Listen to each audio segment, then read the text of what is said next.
Hello, friends. Welcome to a new episode of the Piano Pod. And this one is a little different because it comes straight from our very first live event, the Piano Pod Live in Concert, which took place and was recorded on October 4th, 2025 at Stiefel Hall at the New School in collaboration with Manus Prep. This project had been cooking for over a year, and it finally happened. For me, it was truly a dream come true, a moment where I could bring together all parts of my background in piano, education, and journalism broadcasting. Those live hosting chops had to be dusted off, but after years of producing this show, I felt completely at home on stage again. And oh boy, so many people showed up. The hall was full of energy with artists, educators, students, and longtime listeners coming together to celebrate creativity and connection through music and conversation. A huge thank you to Manus Prep and their director, Caroline Sonett-Assor, for their partnership and generosity in making this collaboration possible. And of course to Donna Weng Friedman, who was not only one of our featured guests, but also one of the show's biggest supporters for connecting us and helping us this wonderful collaboration come to life. If you are new to the Piano Pod, please visit thepianopod.com and follow us on YouTube, Spotify, or Apple Podcasts to catch more inspiring conversations and performances. And now, please enjoy this special episode, the Piano Pod Live in Concert, a bold new chapter in classical music.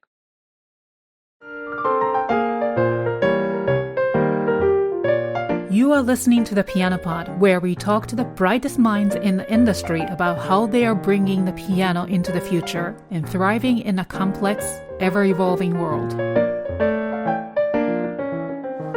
Good afternoon, everyone, and welcome to the Piano Pod Live in Concert, a bold new chapter in classical music. My name is Yukimi Song, and I am the host and the creator and executive producer of the Piano Pod. It's an award-winning podcast and YouTube show that I started in 2020 that amplifies candid conversations with leading artists, exploring how classical music stay relevant, human, and connected to modern audiences.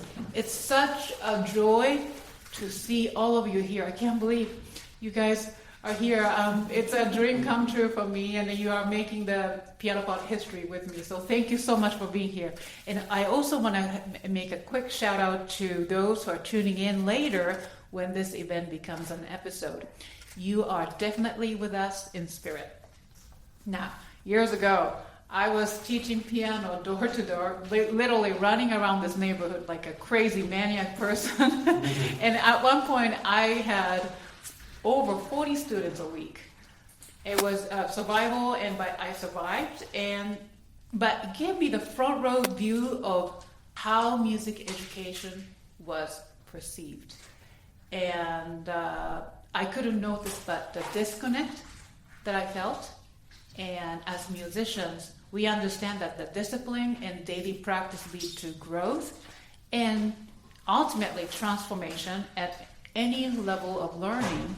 But to many families, they see piano lessons as simply an after-school program for their children. So in the meantime, I also kept hearing among fellow musicians, fellow pianists that, classical music is dying, it's dead. And also I've read few articles expressing that sentiment. So those contrasting perspectives, what I was witnessing as a teacher and hearing from my peers, made me question whether my vision was outdated. And in our field, often we feel detached from everyday life, and then the voices of educators and performers like myself can easily go unheard. So out of desperation in 2020, with microphone in my hand, with one mission, I launched the Piano Pod, and hoping to get some answers from my fellow pianists and then fellow music educators. And I also wanted to merge my background in piano and teaching and journalism into a space where musicians can share stories, struggles, and passions without any judgment. And then my goal was, and still is, to bridge the gap between classical music and modern audiences, making what we do relevant, impactful in the communities that we serve. Since then, I conducted over 100 interviews, from Grammy winners to Steinway Yamaha artists to innovative piano pedagogues to neuroscientists. And what I discovered is that this industry is very much alive. It's not dying at all. It's actually evolving to something different, or maybe keeping the same tradition, but presenting in a different ways. Buzzing with daring and inventive voices, and then that discovery truly encouraged me profoundly. And then today I'm standing in front of you after 5 years of dreaming about this, and for the first time live event, and I'm so grateful. And where I get to share that daring and inventive spirit with you through extraordinary artists on stage today. I also want to thank you, Manus Prep, a pre-college music program offering comprehensive, nurturing pre-professional training in the new school, for hosting us today.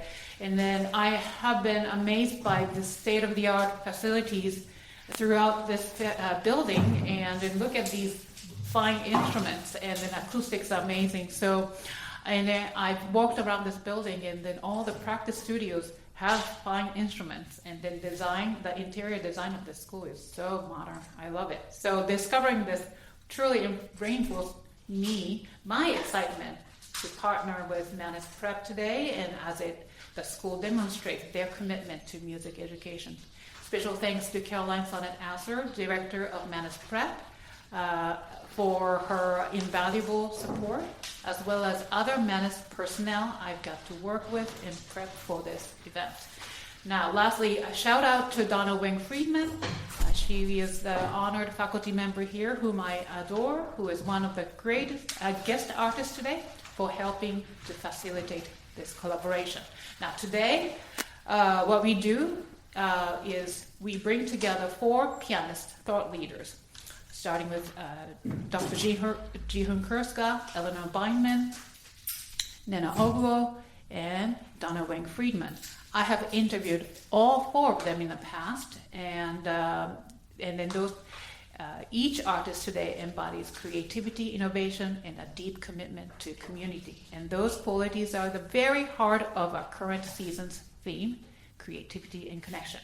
Now, we'll start out with 4 performances back to back. Afterward, I'll sit down with all 4 artists on stage, and we'll have an interview session. Afterwards, now you get to participate by asking us questions. So I want you to stick around till the end. I'm not going to make you stay for a long time. So it's going to be an hour event, so please stick around. Now, back of the hall, you'll find a table where you can find postcards and flyers from each artist, as well as from the piano part.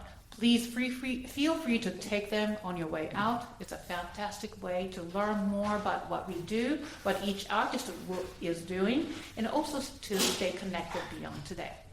Now, let's begin our concert finally segment with Dr. Jee-Hoon Krska.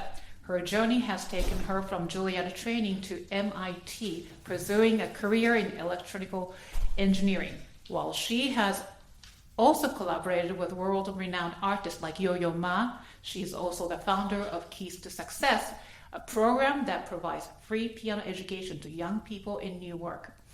When I first spoke with her in season 3, I was struck by her story and her vision, especially her powerful words on inclusion and what it means to truly connect with people, which had a profound impact on me, and that conversation remains one of the most memorable episodes of the Piano Pod. Today she will perform Rachmaninoff's Prelude, Opus number 23, number 2, in B-flat major, a fiery piece perfectly suited to her passion. Please welcome Dr. Jee-Hoon Krska.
What a powerful, powerful performance. Thank you, Dr. Krska.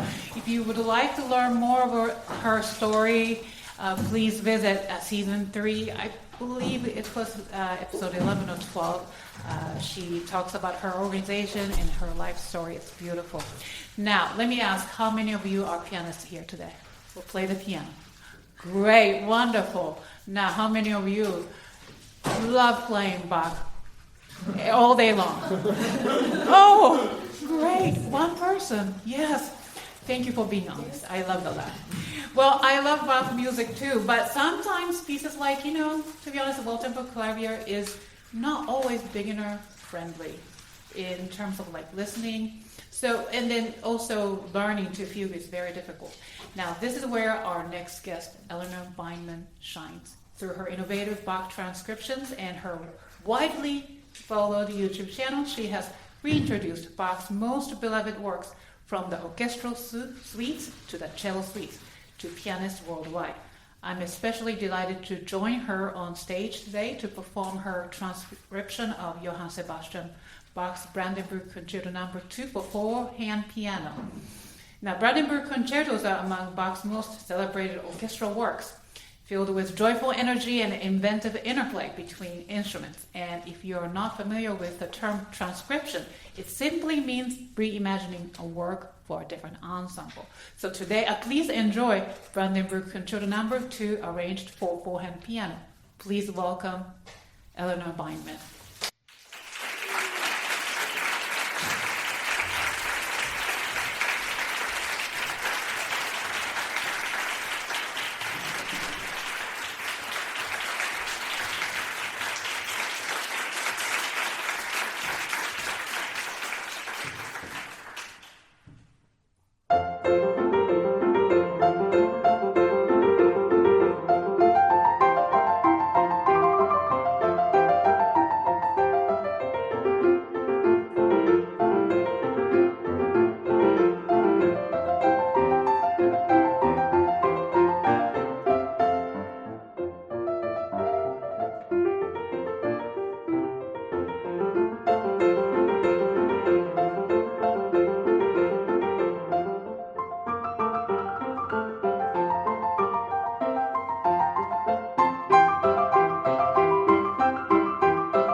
some of you here may be pursuing how many of you are pursuing a piano as your career?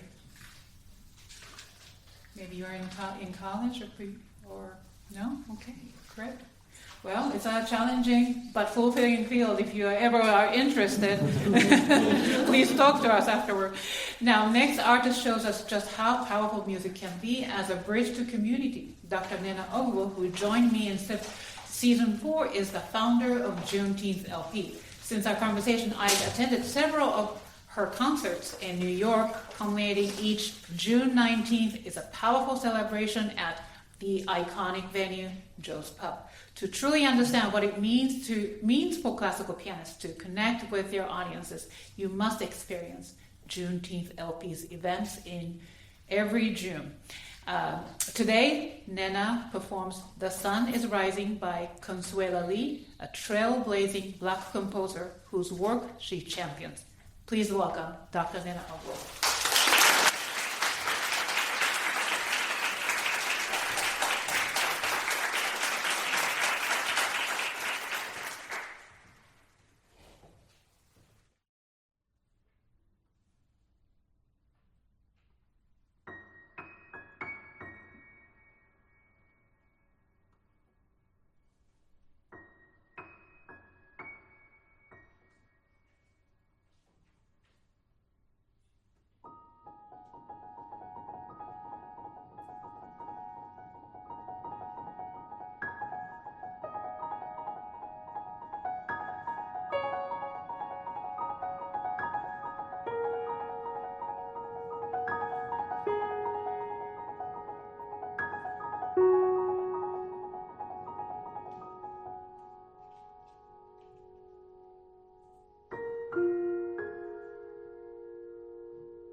performance. To close our performance program, I am thrilled to welcome Donna Weng Friedman, who is no stranger to this Manist community as an honor faculty member here. And beyond her brilliance as a pianist, Donna is a storyteller who uses music and film to bring people together. Through projects like Never Fade Away and A Silent Cry, she has transformed deeply personal and cultural narratives into works that resonate far beyond the concert hall. She is truly a leader in our field with a bold, innovative vision for how music can be used to tell powerful stories. She and I will close this program together, performance part, with William Hirtz, Wizard of Oz Fantasy, dazzling four-hand work based on beloved themes from the film. Please welcome Donna Weng Friedman.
I'm Dr. Caroline Sonett-Assor, and I'm the director of Mannes Prep at Mannes School of Music.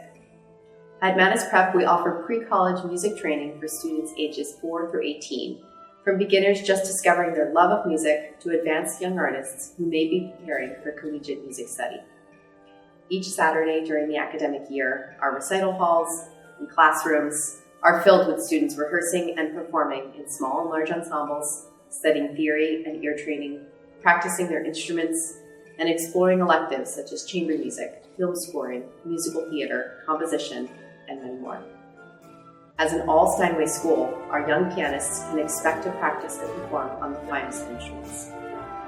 In addition to our curricular offerings, we program a wide variety of extracurricular opportunities for our students.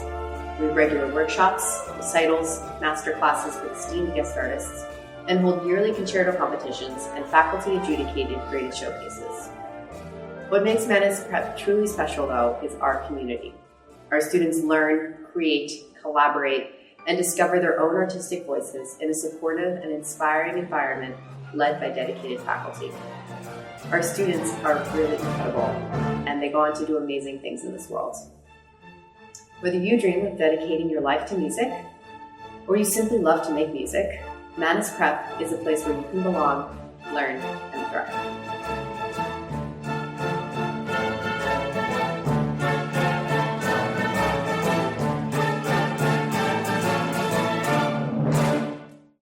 So before you get to ask the question, I am the one who is asking the question to each guest. Who is now up here? So Jee-Hoon, when you appeared on my show 3 years ago, what stood out most was your candid discussion of inclusion. You also spoke openly about witnessing stark disparities in access to quality music education in your area, not just limited to your areas, but even between, neighborhoods so close to each other, you see the stark difference. So what was missing that pushed you to create Keys to Success, and what drove you to take that step? So maybe just what I consider my formative moments in my life growing up. So I was born in Malaysia. I'm an immigrant, came over when I was 11 years old, and just like most immigrant parents, my parents came over with huge dreams for what they wanted for their kids. And so my mom called up Juilliard and got us in touch with a wonderful woman. Her name is Olenia Fuski. She was the director of the pre-college program back then. Ms. Fuski is actually the person that made my immigrant story unique because she intercepted my life and put it on a trajectory that I wouldn't have been on without her, really. So with that background, fast forward, 30 years later, I'm very comfortable, living in New Jersey with my beautiful family. And when my first son was born, I realized that I started to realize the differences in people's experiences in America based on the zip code. I realized that I wanted my kids to know me, the way I grew up. And so we just started going to church in Newark, where the airport is, which is only like 10 miles away from our neighborhood. But here's the difference. In our neighborhood, New Providence, my kids were getting free music lessons starting from pre-K, instrumental music starting very early on, almost semi-private coaching, all free. And if we wanted to pay, we just went down the street. And there was, private studios everywhere for sure. But also community music schools that were really good. Meanwhile, in Newark, there was none of that. Under state control, all the music had been stripped out and arts actually have been stripped out from the school system. And I saw the effects it had on the kids, starting at a very young age. Even first grade, there was differences in reading and math levels. And by third grade, they were the levels of in math and English were like several grades apart by that time. And so I also noticed something else in cities like Newark, which is that there's actually a lot of money going in for scholarship programs and building, state-of-the-art concert venues, which is all very, very, very important. However, programs like that only reaches the top 1%, those that seem naturally talented. Meanwhile, 99% of the 40,000 kids that grow up in Newark are not developed to their full potential. So I wanted to start something different, something that addresses the 99%. And so after working in electrical engineering for 20 years, I changed paths and started a nonprofit, Keys to Success. Then tell us about Keys to Success and what's so unique about your organization. So, on the surface, there's nothing that unique about it. We give free piano lessons in a group setting. We go into public housing. Maybe that's a little bit unique. We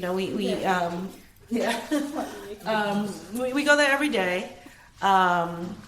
The reason we go into public housing is because there's a lot of kids there, and there's a lot of other programs serving there. So it makes it is a captive audience. So as it turns out, I think most of us know, the 10,000 hour rule. You just need to practice, and then you get good at it. So on the surface, that's what we do. But we're really not strictly a piano program. We're really about developing leaders. So the goal of our students in our program is to become urban fellows within our program. So urban fellows are the teenage, they're high school interns that work with us. They don't just fill out papers for us. They are actually the primary teachers that we utilize. Because, for me to go into public housing, when I don't live there, the barriers that come up, these kids are a little bit afraid. They don't know who I am. But when you have teenagers that grew up side by side with the younger kids and their moms know each other, the barriers, they don't exist. And the kids immediately learn. And they also see themselves as, they see the possibilities in another person. So that's one thing that's true, I would say is unique about what we do. The other thing that goes hand in hand with that is we partner with people. And so you can kind of see that as mirroring my life. In my life, my parents were my champions. Actually, my mom, who never played above like a grade 3 level, and her sister were my primary teachers for 3 years, teaching us at home. And then, partnering with Miss Wuski, who is a world-class pianist, opened up doors for us. So it's like both the at-home concern and world-class partnerships. Wow. Yeah, and then you can learn more about, I wish we had more time to hear her story, but you can check out season 3, episode 11 or 12 that she appeared, and you can go to thepianopod.com. And also, if you want to learn more about her organization, please go to keysnewwork.com. Thank you, Jee-Hoon.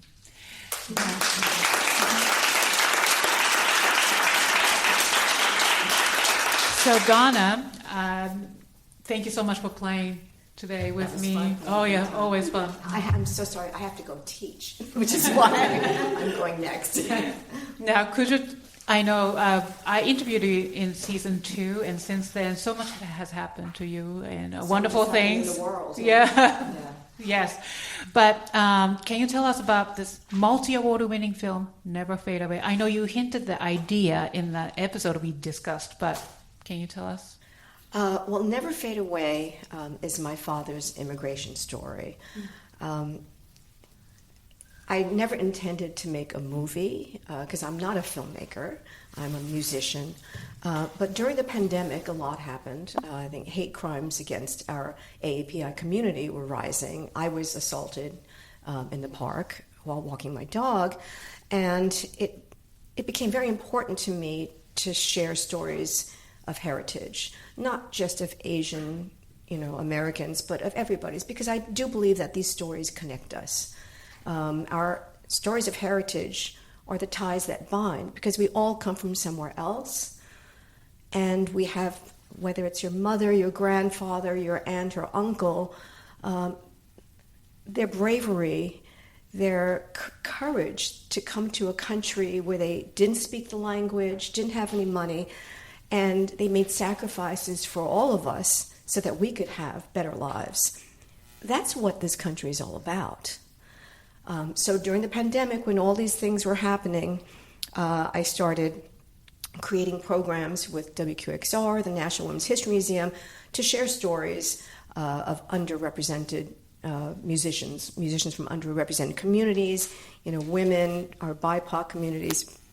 And then finally, I started sharing my father's story. And I was overwhelmed by the response. People were writing into me. I was doing this online, virtual, performances. And people were writing into me, that's my father's story too, that's my grandfather's story. And so the story involves, it's basically about how he came to this country with nothing but his hopes and dreams, and how a radio and a waltz changed his life. And that waltz became pivotal because that was, our connection. It was a very special Chopin waltz. So when the doors started opening, I started telling his story and playing the waltz. And then through my dear friend Stefania de Kennedy, who's here today, the composer, I went to hear one of her pieces performed, choreographed by Ariel Grossman with the Ariel Rivka Dance Company. And it was so breathtakingly beautiful. I asked Ariel, I said, would you consider choreographing the waltz so I can tell the story with dance? And, Ariel's amazing, and she only really choreographs for living composers. But when I told her the story, it resonated with her too. So she did that. We started doing that in person, and I think that's when we first met, right? You came to one of the first concerts. And then after one of these concerts where I told the story and had the dance, and it was beautiful, a woman came over to me, and she said, you really have to make a film about this. She was a filmmaker. And I said, oh, well, I'm not a filmmaker. She goes, no, you really should think about that. So I started thinking about it, and I started thinking, okay, well, I'll just do the story and maybe film the dance. And so I started setting up, a space to rent out the space, and the dancers, I asked the dancers who have been working together with me if they could do it. And the male dancer, Jesse Obremski, who portrayed my father, who is phenomenal, he couldn't do it that day. He was on tour. And I'd already put the deposit down for the space, and I was going, oh my God. And then I thought, why not ask my friend, who is the pianist for New York City Ballet? At my age, I'm not afraid to get no's. So I said, do you think you could make an intro to me to Chun Wei Chan? Chun Wei Chan is the first ever principal dancer of Asian descent at the New York City Ballet. In 75 years, they never had one. So he is it, and he dances like, oh my God, it's so beautiful. But so Alan said, sure, made an intro. We had a lovely conversation, and Chun Wei said, send me the script, and I did. And then 2 days later, he called me. This is my story too. I will do this. And after I gained consciousness, I realized that if I have someone like Chun Wei Chan on board, I better not make it this 4-minute little thing. I better expand it a little bit. But, expanding it means funding and all that sort of thing. So I did. So I literally made this little film from the back end, because the dance comes at the end. And then I put in the story of why my father left China, the reason why he was forced to flee. And then I added another little beginning part about my mom and some very fun personal things. And I asked Chun if he would kindly improvise the middle section when my father is first in this country, and he did. So it was the most personal project I'd ever made. I think I cried every single day, because my parents are not with me. And it was like bringing them home again. And I wanted to do a good job for them. I'm sorry, but it's so emotional. So every single day putting this together was, like a roller coaster of emotions. And finally, it was screening at NYU for the world premiere. And I told my husband, I said, I'm pulling it. I'm not going to have it shown today because I'm not a filmmaker. And why would I think anybody would want to see a film about my family, And my husband said to me, he said, this may be your first film, but you've been telling stories all your life through music. And that's what you do. And everyone has a story, and you need to share this tonight, and you can't back out. And he's been such a great supporter. So anyway, I went through it. I don't even know if I breathed, but got through it. And I'm very proud of this little film because since then it's won 46 awards and film festivals worldwide. And it's streaming on PBS Rhode Island, so you can see it on ArtSync if you like. It's only 12 minutes, And again, I'm not a filmmaker, but this story meant a lot to me. So, and then I was just literally blown away when I had received this invitation. And now Never Fade Away is archived at the Statue of Liberty at Ellis Island in perpetuity. So, well, really that shows you who you are, and then that filmmaking bug got you, and then you've made another one. Yeah, Silent Cry. I know you have so much to say about the film, but as of now, in the back, when we were in the back room, she was like, "Oh, I won another award." Well, no, what I do want to say about A Silent Cry is I never meant to make a film for this. It's just that the music was so great, and I do want to talk about just for one more minute about the music. I recently recorded Microvids by Stefania De Kennedy, who's with us here today. And she wrote Microvids during the pandemic, too. I think a lot of us became very creative during the pandemic. Well, we had space. Yeah, we had space, but we also had motives. We had motivation. Stefania's motivation was she was thinking about young people, teens and tweens, how they were coping during the pandemic. Very tough time. And so she wrote 19 miniatures, each one reflecting a different emotion that we were all going through that time. But, in particular for this age group, I call it classical music's answer to TikTok because each miniature is 20 seconds to 1 minute in length. In any case, we have this album, it's on Spotify, and the 15th one, Clouds, the first disc, we had the great violinist Curtis Stewart, who is a Manus Prep alum. And he, 6-time Grammy-nominated violinist, improvises like nobody's business. And I said, Curtis, would you improvise with me on this album? And with Stefania's blessing, of course. And it's outrageous. It's so beautiful because he adds jazz. It's like a mixture of classical and jazz, what he does so well. Number 15 is Clouds. I could not get it out of my head. I just couldn't.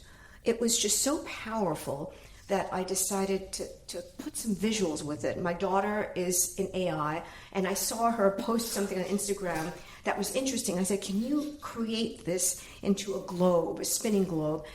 So I started with that imagery, and then I was reading about, different things about saving the planet and our equilibrium in the Appalachian Mountains, and I started reading about these stories, and I said, I really want to just have a little message here. And if there's nothing else to say, it's about the importance of preserving what is irreplaceable in this world.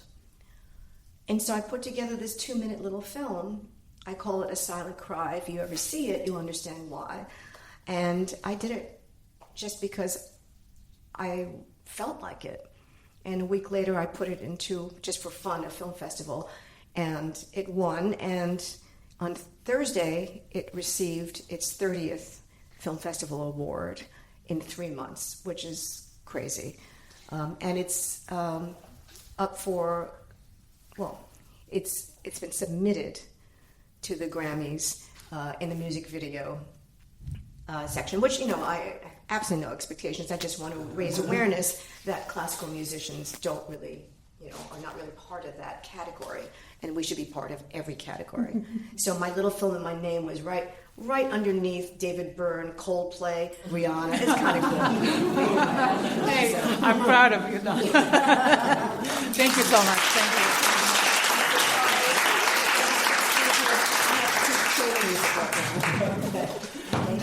Thank you so much.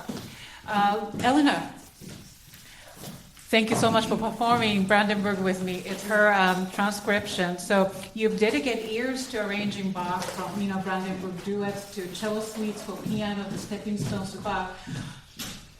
Could you briefly introduce your Bach transcriptions? What drew you to transcribe his orchestral instrumental music for piano in a specific niche?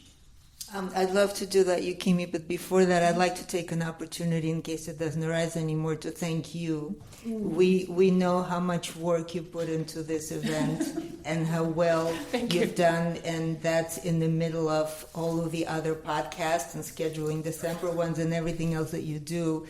And playing with you was a sheer pleasure. You're amazing. So it's just unbelievable how much talent and how many hats you wear. And I think this is Thank you. Thank you so much.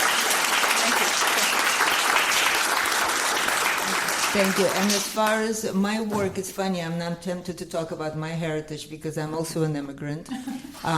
But the Bach work is very much a part of my cultural heritage, being, you know, starting in the Russian piano school back where I'm from.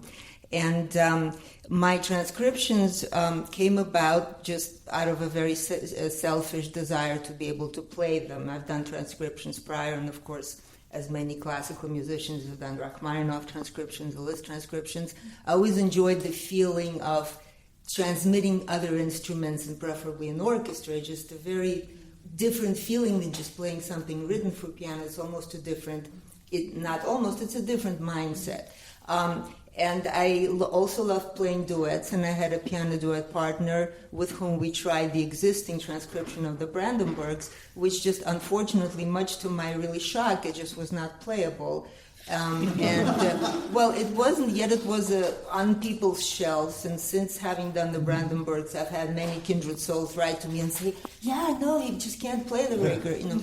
But I thought that we really need this body of work for the piano duet repertoire by Bach, the 6 concertos done. And long story short, I ended up redoing them, and it took a very long time, but it was extremely gratifying to play. And in between the 3 years that it took me, between starting and making the recording, an adult amateur friend of mine asked me about a particular beginning of one of the cantatas called Goethe's Zeit, which a lot of people play, and she said, I just can't find a transcription that I like. They're either too hard or they're too easy, or I don't like them. So I looked and I didn't find anything either, and I did a little 2-hour thing, and then I played that, and it was really satisfying to play. And that really gave me an understanding that what was missing in the repertoire, and especially transcriptions, is our ideas about transcriptions are that they're either virtuosic, thereby only playable by 1% of the, you know, the piano elite, basically, who usually make them for themselves, or they're too simple and they're missing the essence of the work, or they're, you know, quote unquote cheesy. So I ended up also, as far as COVID, I did my Stepping Stones to Bach set, which made me appreciate how much people needed it, because as people were in lockdown, I had these 48 one-page transcriptions of Bach's excerpts from his cantatas or other instrumental works, and I made them available to people from my mailing list, so every week there was a new piece that they could practice, because there wasn't that much to do. And I got so much great feedback and so much appreciation, and that made me realize that there's a hole in the adult amateur repertoire for pieces not only by Bach, but especially by Bach, that they can play without having to work very hard, without all the frustration of putting the counterpoint hands together. And in general, I began to understand how important adult amateurs are in the music business, in the classical music environment, because they're the concert goers, they're the ones who are listening, they buy the records, they collect. And yet, as far as literature, they very often feel very frustrated because they cannot be as good as Horowitz or Yuja, and it's just kind of the state of mind. So that took care of that, and then there were a few other cycles I kind of got going, and it felt like the ladies were saying, it felt to me like it was the right thing to do. It was not anything that I set out. Then I did the cello suites, which turned out to be the most interesting focus into Bach's writing for one line at a time, and really gave me so much insight in his structure. So I never looked at his real keyboard works with the same eyes, because it gave me a huge understanding, and I understood that there's also a shortage of simpler Bach repertoire that's even easier than the TPP conventions that people could enjoy playing. So then there were the orchestral suites as a sequel to the Brandenburgs, and then the lute suites, which just came out this March. So that's that's my Bach transcription. I really enjoyed playing your transcriptions. And by the way, Eleanor generously printed out the score of orchestral suite. The Badineri, very popular movement from orchestral suite for you to take home, duet. and you'll find them. You're welcome to take that home. Yes, and then you can try them. And if you try, I want you to video record it and then tag the piano part so that I can just watch it. All right. Now, one more question for you before. So, you are reaching out to adult amateurs, and then I got to know you through one of the biggest fans of yours, and he recommended me to reach out to you. So how do you reach out to these markets? So what are some creative tools, approaches you use to help adult amateurs connect more deeply with the music? Well, the transcription themselves, and that's something that is kind of two-way street, because they already know and love the music and they're able to play it. And I create playlists of the originals of those transcriptions so that they can listen on Spotify or they can listen on iTunes or however they listen, because all the recordings are streaming, and they can take part of that. And, finally, I have this little Bach action figure that really makes my videos extremely popular, and I think adults see that, and whatever childlike quality we all have, it kind of brings that up, and they just enjoy things more. So I think using the idea of enjoyment, which is we all could use a little more of these days, as opposed to this very serious and sometimes a bit of drudgery of practice before you actually get somewhere, is just something that I think we're lacking. And also for piano, for younger students, as you were telling me, a lot of times young students they think it's very serious to play Bach, and there's no emotional connection. So it's the emotional connection that Bach's other pieces are so different from his keyboard music. Yeah, absolutely. Yeah, more melodic. More melodic, and the Brandenburg he was very young, and he wrote them for fun. He didn't write them for church service. It's just a very different body of work. It sounds so different. And then you told me he, just like me, he wore lots of hats, right? Yes, he wore a lot of hats and wigs. Yeah. Oh, that's right.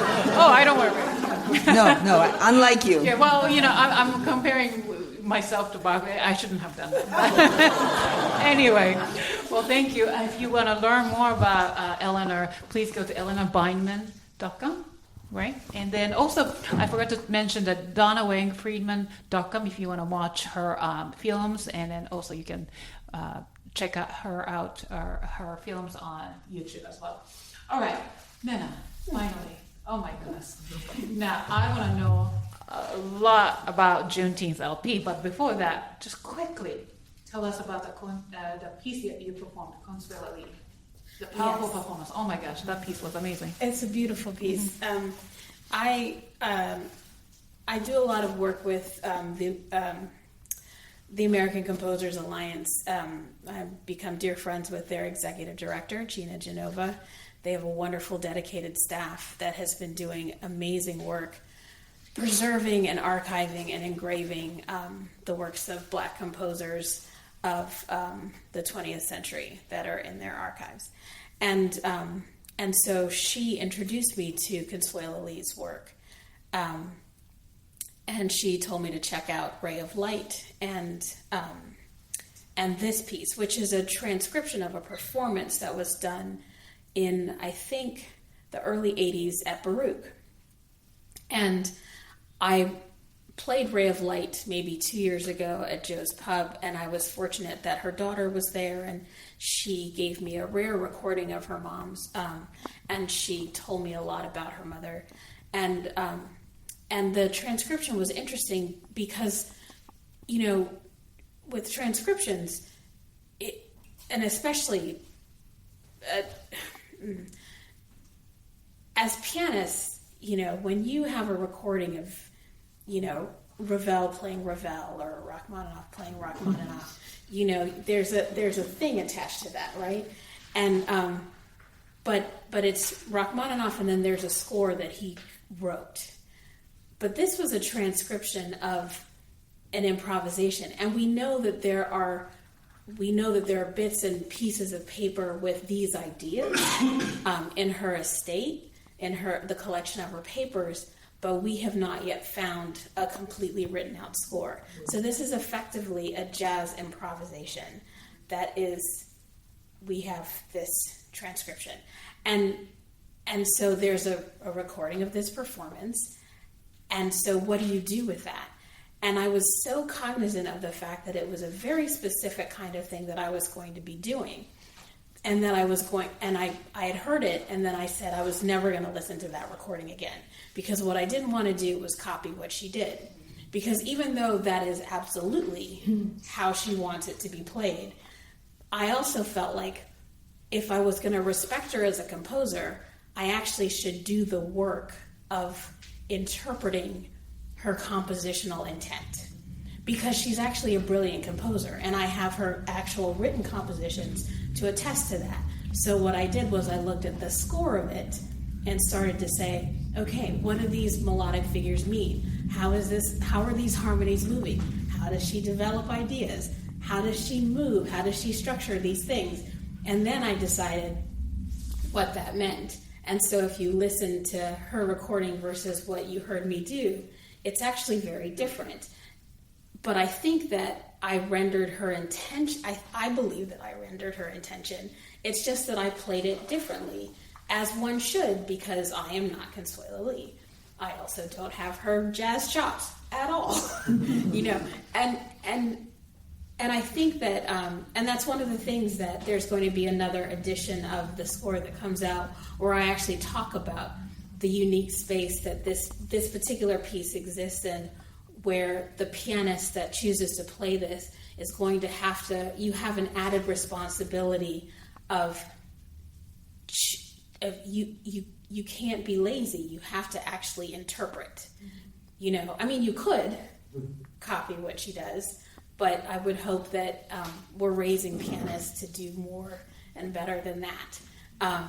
But it was a real joy to engage on that level. Wow, brilliant piano piece and brilliant performance. Thank you. Yeah, and then, so let's talk about Juneteenth LP. I've attended so many events, the Juneteenth LP events. Wow, incredible. The last one was last June. It was a 10th anniversary at Joe's Pub. I mean, I don't usually go to the concert raising my hands, that kind of guy, but I was doing it all by myself. It was so good.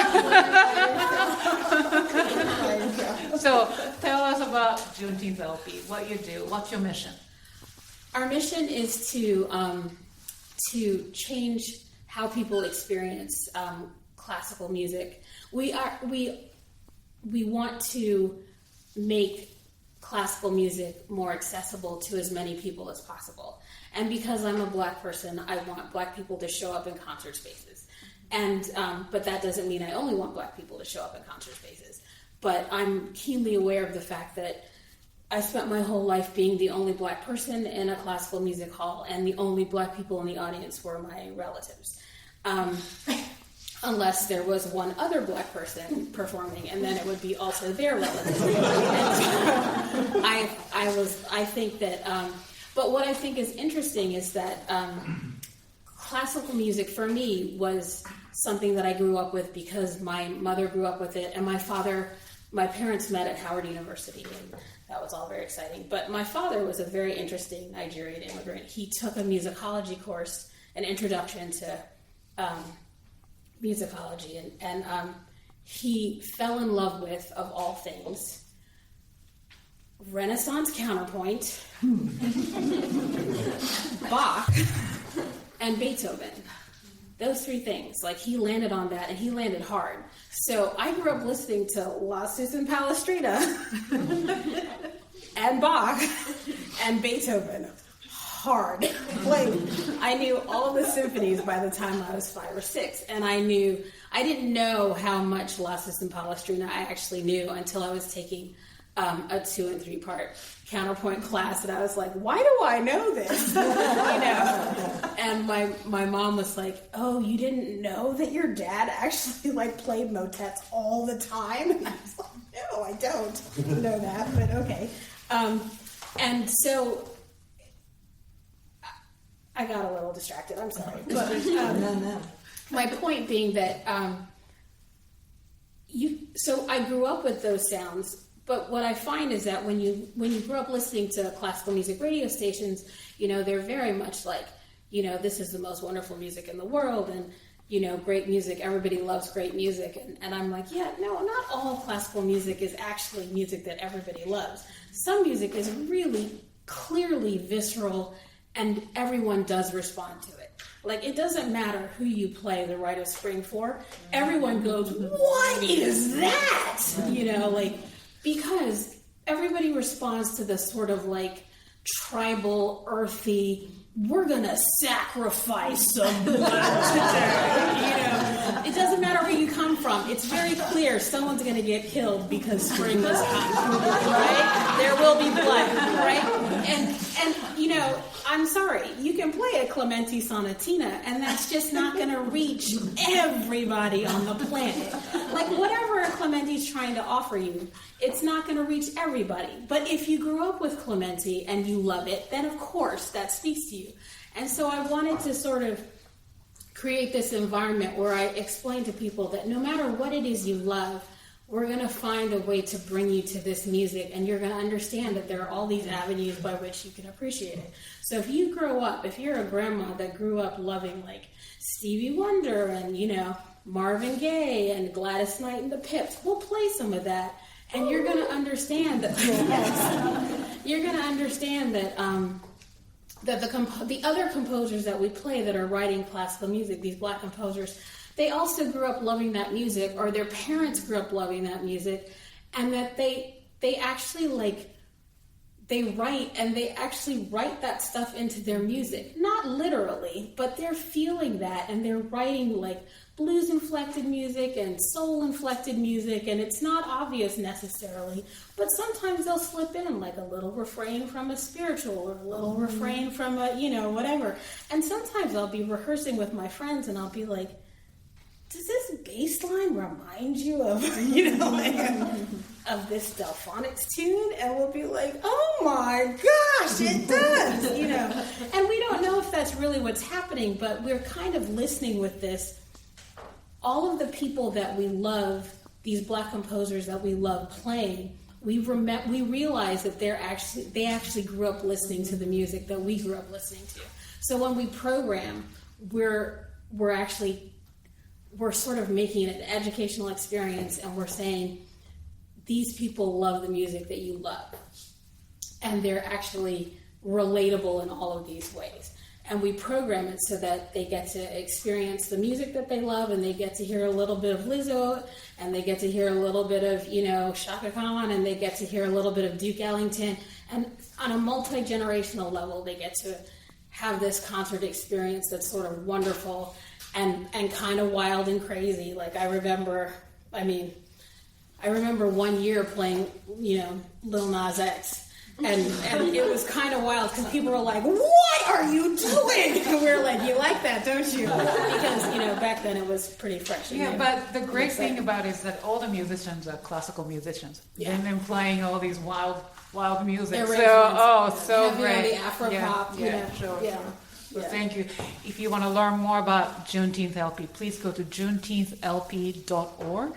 And every June she has this amazing event, so please attend her crazy, amazing events in June. And then, a couple years ago, I remember particularly at the Metropolitan Museum of Art, you performed, and it was so great. Anyway, I know we have more time. I wish we have more time. You're right. It goes 90 minutes. I was wrong. So anyway, if you have any questions to an artist, I can give you the microphone. Do you have any questions to anyone? Yes. Excuse me. Thank you so much. I really recently read a text that was talking about what makes language memorable. And there was an emphasis on credibility, and there was an emphasis on surprisingness, right? Something unexpected. And what you said about our reference with music really captured me, and I would love it if you would just kind of reflect on how we can make music more credible to people. As a teacher or as a performer? Hearing in what you're saying that you're developing a different level of reference for music for people as part of their experience that can really last over time. And I would just love to hear a little bit more about how you're creating that experience. Well, I know that for me, I feel like programming needs to hit on a lot of different levels, and it depends on what you have available to you.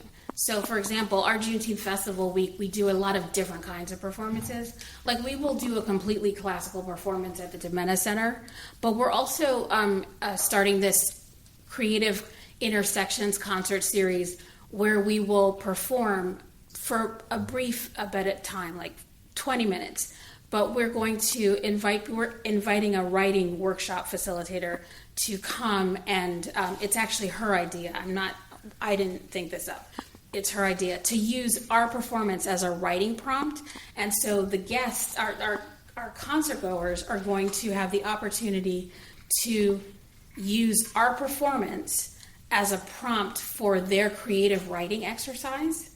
And then, we'll play for 5 minutes, they'll write, and then we'll play for 5 minutes, and then they'll write. And then what they'll have an opportunity to do is take the microphone and read their writing. And so what we'll get is this really great interaction where, I don't know if any of you guys have read John Berger's, is it Berger? Ways of Seeing? Well, he posits that, like, we don't have control of things after we send it out into the world as artists, right? And so you can intend something to be received in a way, but there's no guarantee that that's what happens. And so now what we get is this opportunity for artists to respond creatively to what we just did. And so we're going to have that, and then we're also going to have them a different concert where they get to respond artistically, like they get to draw or paint. And then what we're going to do is we're going to play some of those pieces at the Nnenna concert, and then we're going to display their art and their writing at Joe's Pub in the Vestibule. So we're going to create this like creative community that grew out of responding to our performances, and then we're all going to be in community at the final show, which is new for us, right? But we feel like in that way we get to like lessen the distance between performer and audience, which I think is also important, because there's a lot of like, oh, the artist, and then we're out here and we pay for a ticket. I think that's one of the ways that we can do that. But I also feel like every season we're trying something different. I don't know if that answers the question. Thank you. Sure. Anyone else? This is for Eleanor. So you were saying that when you were transcribing the cello concertos, you understood something about Bach. I want to know what that was.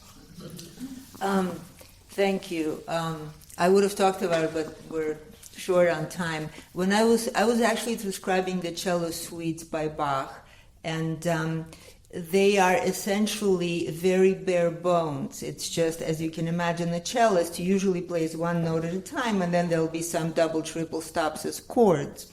And there are 6 suites, so there's a total of 36 movements, and it fills up a whole CD. So also because I was recording them, not only transcribing, I really needed to, as you were saying, to internalize them. I needed to understand what they are and how I can transmit them on the piano. So Bach's music essentially is best defined by structure. What we respond to with some people don't really respond to Bach because it really takes a certain region of the brain which really understands structure and symmetry and non-verbally.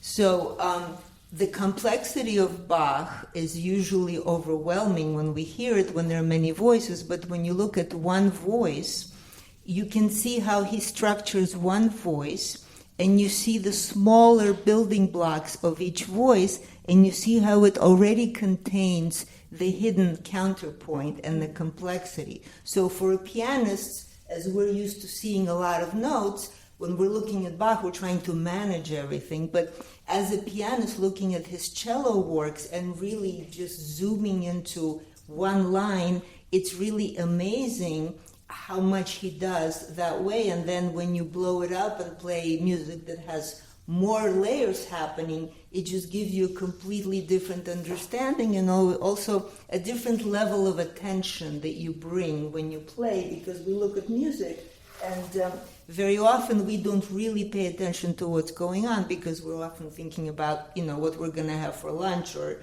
who's pinging us on our cell phone. But when you understand what every little nook and, cranny in his lines really contains, then when you play more, it's like more of your brain lights up, I guess, as they say in videos. Did you look at the chaconne when you were... Yes. Yes, the violin. Yeah, but I did not. People tell me I should do the violin works, but I don't like the higher register. Mm-hmm. I don't think people could go through a CD's worth of higher register. So I love the cello suites and that particular timbre. Just one suggestion for your audience. I'm one of them. I would love to hear more about this. Hear what?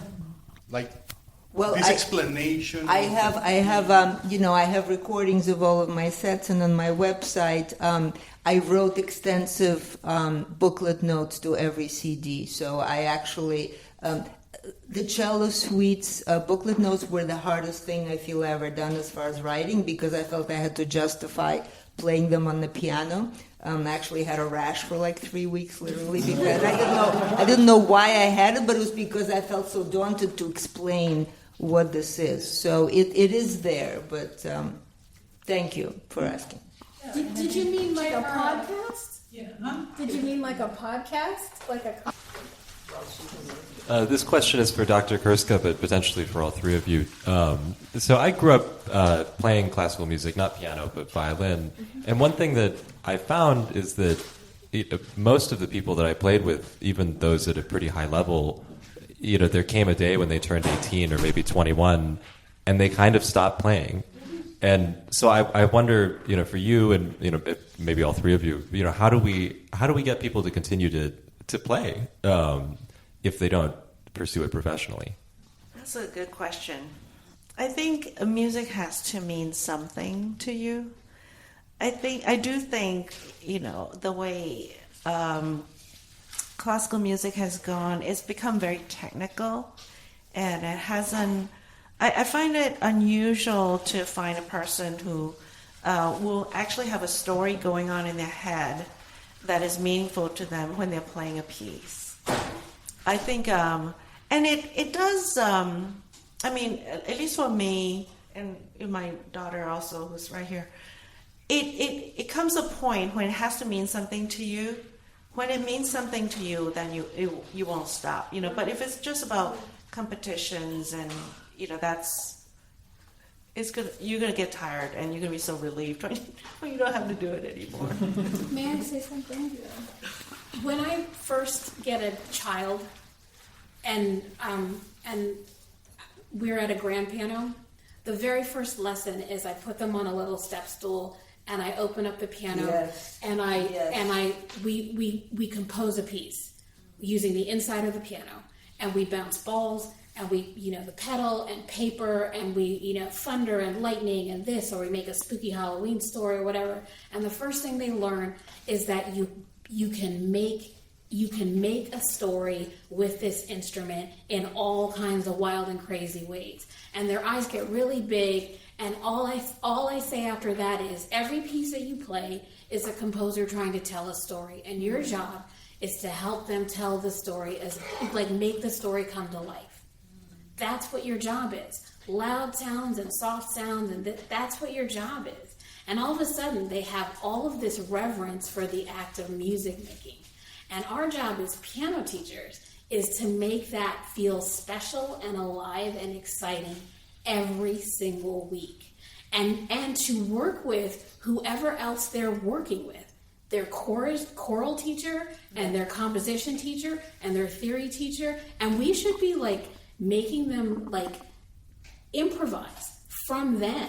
And I can't tell you how hard it is to get that to happen in these institutions. It's very, very frustrating. But I think that's how you do it. Kids should be improvising from the very beginning. From the very beginning. Because you can't, why are we having them learning how to improvise to blues, a 12-bar blues, when they discover they should learn it at 6. Mm-hmm. It should be fun from the beginning. Why can't you rock out now? Why does it have to be later when your parents tell you about the Beatles? Come on. It's all fun, all of it. Sorry, I guess my soapbox. I think related to what Nnenna was saying, and also what you said earlier about making music in community. Yeah. I think when we discover that music actually connects us to other people in more interesting ways than we would possibly be doing without music, that's inspiring too. And I could just briefly add something. I wanted to, there was a different question, but we didn't get time. But it's also playing together in the community. I remember when I was 5 and I couldn't play yet, and everything was just black and white. What do I do? I learned some little piece, and my piano teacher just got up and she just started playing 3 hands with me, right? Because I was playing with 1 hand.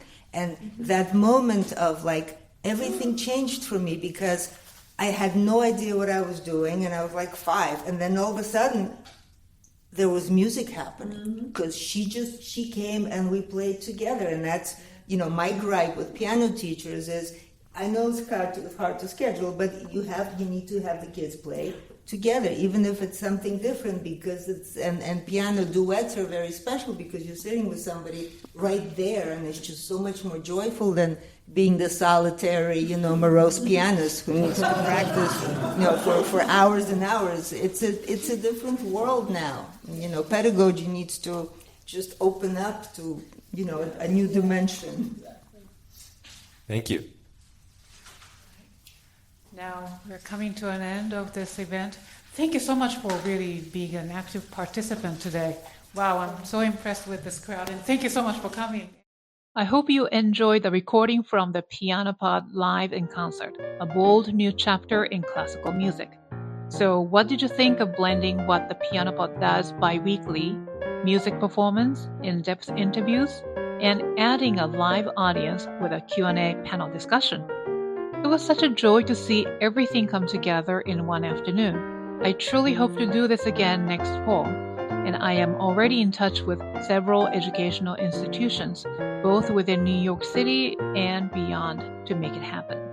If you would like to support future live events like this, please consider making a financial contribution by tapping the PayPal link in the show notes.